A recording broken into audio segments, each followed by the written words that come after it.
Hey guys, in this video I'm doing a review on the Disney Villains Misunderstood palette from ColourPop. Of course, with all of these I have swatches. I'll also link my playlist down below so you can check out the other reviews I've done.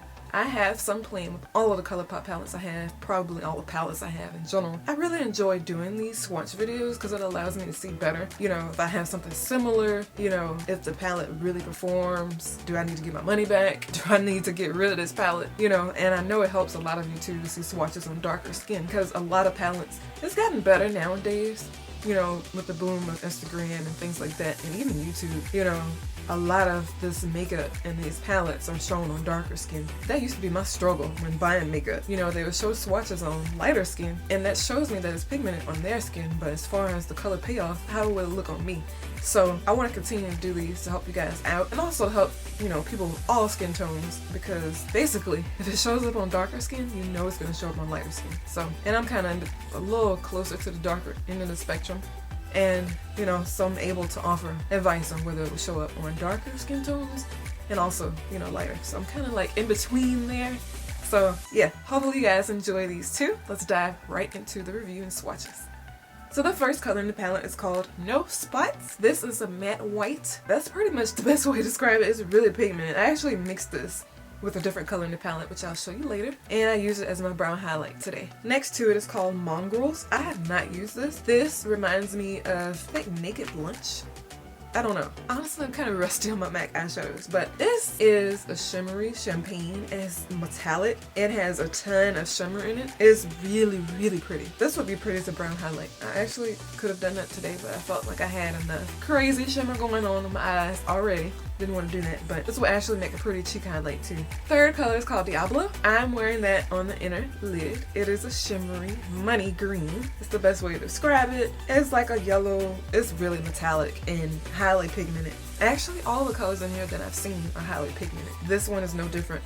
It literally took one tap or one little swipe of my brush, and I used that one swipe for the inner corner. I did, of course, add more as I continued blending, but the first little application of color was just perfect. This color is probably one of my favorites in the palette. Devious is next to it. Is a matte medium brown. It's kind of cool, in between cool and medium. Makes the perfect buffer shade, so this color is actually perfect if you are my skin complexion, if you're a little darker than me as well, if you want to wear it as a buffer shade in the crease. Also, if you're lighter and you want to wear it as part of your neutral look, if you want to put it all over the lid, you could even put it in the crease for a little more drama. You could do that. Next to it is called Tragic. I actually mixed Devious and Tragic for my crease. Tragic is lighter. It's a lighter brown. It's a lighter cool brown. It actually works perfectly on me as a brown highlight, so it's not quite dark on me like it would be on lighter skin tones. But if you want a more natural look and you have a light skin complexion, fair to light, this would be great for your crease. And for my brown highlight today, I actually mixed the white, the No Spots I showed you first, and then Tragic, and they work perfectly. Normally I wouldn't wear white by itself, but with a mix of No Spots and Tragic, it was the perfect brown highlight. Kind of makes like an ivory color, if you're wondering. Second row, first color is called Underworld. This is a nice shimmery bronze. It's not super dark. It's not a darker bronze. It's not copper either. I would say it's a medium bronze color. Highly metallic, highly pigmented as well. Next to it is called Pain and Panic. This is a shimmery metallic gold. This one is a bit chunkier than the rest of the metallic, or than the rest of the shimmery colors in the palette. It's not as fine, it's not as buttery, but it still feels pretty good. It's still pigmented. It's not as pigmented as the rest of the shimmery colors in the palette though, just to let you know. Next to it is Forest of Thorns. This is a shimmery purple. This is absolutely beautiful. I think I've used this 3 or 4 times already. It's truly the standout in the palette, and it deserves its place in the middle. It's very pretty, and I actually wore that today on my eyelids in the center. Next color is called Flotsam. This is a shimmery light pinkish champagne. I would say it's a shimmery, rose gold. Shimmery light rose gold.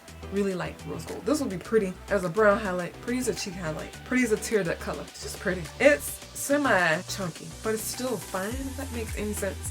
In comparison to the other shimmers I raved about in the palette, it's a little harder in texture, if that makes any sense. It's still pigmented, but it's not as metallic and out there and chrome as some of the other colors in the palette, but it's still pretty. Next to it is called the Fates. This is the last color in the second row. This is an absolutely gorgeous blue. I've also used this a few times. I have nothing bad to say about it. It's super buttery, it's highly pigmented, and it's just a great addition to the palette. I love that they included this in here. You could do lid color with it, you could do a crease color, an eyeliner color like I did today. I wore it all across the bottom. It's gorgeous. Last row, first color, Revenge. This is another one of my favorite colors in the palette. It's a shimmery black. Now, that may sound like an oxymoron, but I promise you, it's a shimmery black. It has flecks of silver, platinum shimmers in it, and the shimmers actually stay put when you apply it.